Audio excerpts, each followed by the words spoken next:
I've got a couple of people in here kind of commenting on any pushback that the book might have received. So mentions of the Keith Wind Shuttle types. How is the book going in terms of its reception on that front in the culture wars? I've not heard a whisper, not a whisper. I don't know what that means. I mean, but so far not a whisper. I've been blessed with extraordinarily strong positive reviews, and there's not yet been a whisper, but we will see. We will see.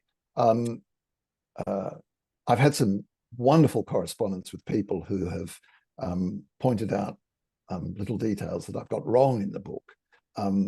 You couldn't drive stock overland from the Kimberley to the West Australian goldfields until the Canning stock route was opened in 1910, David. They came by ship. And I absolutely love that. I love that. I want the text to be accurate down to its tiniest details. But there's been no fight back on the bigger front from those who have, at least in the past, claimed that the settlement of Australia was essentially peaceful. There's a couple of questions in here too from Michael Waterhouse and others who ask about, in the wake of the Voice referendum result, what can individuals do to be engaged in truth-telling in relation to their own local communities or ancestors? There's been an argument for 40 or 50 years now that the problem was that we forgot the true history of Australia. I think that's too easy. What happened in Australia was the creation, an amazing creation of a fake history for the country, a fake history that we could be proud of. And that fake history goes something like Cook, convicts, sheep, gold, Eureka Stockade, Gallipoli. And it's fake.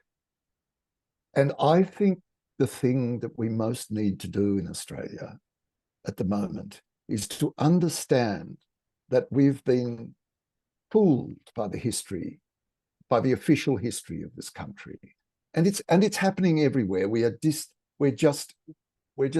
dismantling this fake, warm, official history of the country. And that's going on very, very fully. But the other thing, Ebony, I think we need to keep an eye on is what's happening in New Zealand at the moment, where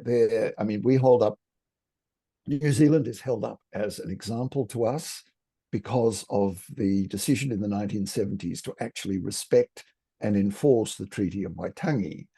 And now politics in New Zealand is talking about dismantling the treaty apparatus of Waitangi.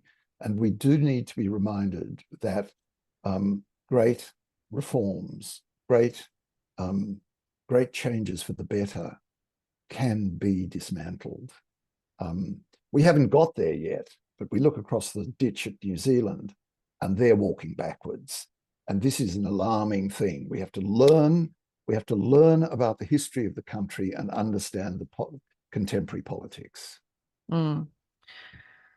And I think we saw the same in the wake of the Voice result, that even that modest request kind of being knocked back has emboldened a range of people to kind of question acknowledgement of country and the push for land rights and the push for a treaty as well all over the country. But more profoundly than that, Ebony, I think you saw in Australia what's operating now in New Zealand, which is this argument of equality. That there should be no special agencies, no special departments, no special dealing with the Indigenous. We should all have the same thing, and that's actually being. I think Tony Abbott is one of the people who is saying that we're all equal here in this country, and that would mean abolishing the Aboriginal legal service, abolishing the Aboriginal medical service, abolishing specialist services to the settlements and that kind of thing. And there is a strong but minority push for that kind of thing in both countries.